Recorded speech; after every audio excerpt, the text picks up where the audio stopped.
Well, on the program today, our conversation is going to be on how to attract foreign direct investment into Nigeria. We know that there's been an increase of this, but how can we continue to sustain it, and how can we utilize it to ensure growth and development of the economy? Well, I'm being joined in the studios by two gentlemen. Dr. Bongo Adi, he's a Senior Research Fellow, Center for Infrastructure, Policy, Regulation and Advancement of the Lagos Business School. Good morning, Dr. Adi, and thank you so much for joining us. Thanks for having me. And to my immediate left is Mike Adele. He's a Human Capital Development Expert. Thank you so much for joining us as well, Mike. A pleasure. Well, just before we start this conversation, on Monday, when there was a media launch of the World Economic Forum, by the financial world, led by the coordinating minister for the economy, Dr. Ngozi Okonjo-Iweala, to highlight what we should be expecting next year when the World Economic Forum will actually hold in Africa, here in Nigeria. She actually spoke about the fact that foreign direct investment to Nigeria in the last 3 years has improved by 20 billion naira. Yeah. But let's listen to that report, and we'll come back for more on this morning. In recent times, insecurity in the northeastern part of the country has been a subject of concern, especially how it affects foreign direct investment into the country. But the Minister of Finance has given assurance that foreign direct investment into the country has risen in the last 3 years. Whilst people may be talking of these security challenges, investors are seeing something totally different. Number one, the country's economy was assessed by very independent agencies that assess all countries' performance, namely Fitch and Standard & Poor, and they maintain the country's stable rating. And the discussion, if you read their literature, was also quite positive. They acknowledged all the challenges, the challenge of security in the Northeast, but they know that this is just one part of the country, and the investment is going in. So my answer to you is that investment in other parts of the North can and do take place, and the investment in the rest of Nigeria is taking place. This is the largest destination for investment on the continent.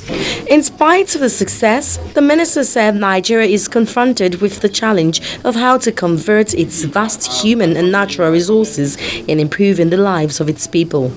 We recognize that there are challenges to the economic development here in the country. And those two challenges, the twin challenges, are the challenges of creating jobs and dealing with unemployment. Because even though we are growing, we are creating jobs, but not fast enough. We need to create jobs faster. With an improved political stability and economic outlooks such as single-digit inflation rate, Nigeria's hosting of the World Economic Forum is expected to showcase the nation's vast natural resources for investment to members of the international community. Well, that's going to be the focus of our conversation. So, gentlemen, you heard what she said. Well, she believes that it's going to improve since we have as much as $20 billion, thereabouts, coming into the country in the last 3 years. Is this anything to cheer about? Thank you very much. I think based on the statement that she made, the country is progressing. And in the last 3 years, according to what she said, and according to the statistics, about 20 billion came into the country as a direct investment from foreign investors. But what we should look into critically is to see where is this money actually going into, because I can't feel it, and I don't think you can feel it either. Because if I look into that figure, majority of that money, and true and honestly, that money came in, but majority of that money is going to the capital markets. Okay, and obviously, if I'm a businessman coming into the country, I want to make money from my investments. So obviously, I'm going to look into where is very lucrative for me to make that money. And well, thankfully, our capital market is doing very good. So people want to bring that money on a short-term basis, short-termism, and make their money back. So, but that money, I personally think it should be going into sectors like manufacturing, agriculture, education, but there are mechanisms or there are issues that's actually hindering people from investing in those sectors, which the government needs to look into. Well, Dr. Adi, do you agree that it's just the capital market that we see more of foreign direct investment coming into? Yes, I agree very much with that. In talking about foreign direct investment, what the minister didn't quite specify is whether it's just foreign portfolio investment or direct investment, because we need to make such distinctions. Like my colleague mentioned, a lot of the investment has been in the capital market, and that's just nominal growth. So if you're having nominal growth without growth in the real sector, you can't actually say that you've had growth, and that is why you and I can't feel very much the impact of the investment boost that the coordinating minister is referring to. Yeah, but then we also know that there's more of foreign direct investment in the oil and gas industry as well, not just the capital market. Definitely, that's what we are going to come in, because we to comment on, because we need to disaggregate, sectorialize the investment pattern.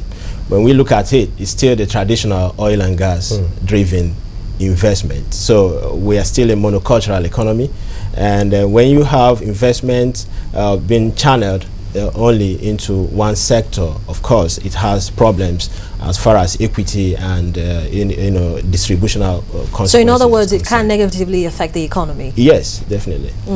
So what particular sectors are we going to be looking at? Because we've mentioned that when these investments do come in, they're going to the capital market, they're going to the oil and gas industry, and then just like you mentioned, Mike, the very critical sectors which should be growing the economy, manufacturing, agriculture, the non-oil sector, generally are suffering as a result of all of this. Yeah, I mean, like I said earlier, every investor is a businessman, and they have to make return on their investments. So if I'm going to put in my money into an environment and to make substantial or nominal return on my investment, I have to make sure that the environment is conducive for me. Okay. The government policies are actually conducive as well. That is where we need to look into our legislative arm of government, our judicial sector as well, because there must be laws to protect. So are there enough fiscal incentives to actually encourage the flow of foreign direct investment? Well, incentive is one, the policy is another one. Okay. If the policies are not right, the incentive is not going to equate to the and I very much agree with him. Actually, for every one investment that comes in here, there are about 5 that didn't come. Simply because of the policy and operating environment of business.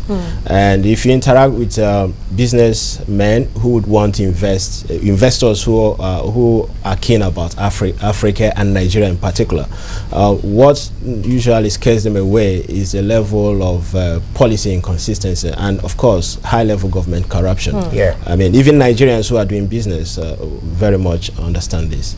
Oh, but then, the minister actually said that most of these CEOs and the rest of them who are going to be coming in for the World Economic Forum would not probably have been encouraged to try to bring their businesses in if there wasn't something that Nigeria was doing right. Yeah, we need to get the facts right. What are the determinants of foreign direct investment? Let's look at the determinants.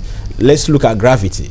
We have a very huge economy, of 168 million people, or if not more. Okay, so that is the largest market in Africa, and it's a very vibrant one at that. So who wouldn't want to take advantage of it? And moreover, you know that they hire the risk, they hire the returns on investment. So that's why people are scampering for the Nigerian market, not because we are doing a lot of things right. Like I said, for every one investment you receive, there are 5 that fly away. Well, let's talk about the Naira now. How much does foreign direct investment affect our local currency? It depends. I mean, we're looking at the exchange rate here. If you have stable exchange rates, of course, it's going to attract investment in the short term. Okay, but will it? Of course, if we have investment in the real sector, that will increase productivity, and as productivity increases and export increases, that definitely is going to buoy up the exchange rate. And when that happens, yes, that's some sort of benefit for the local producers.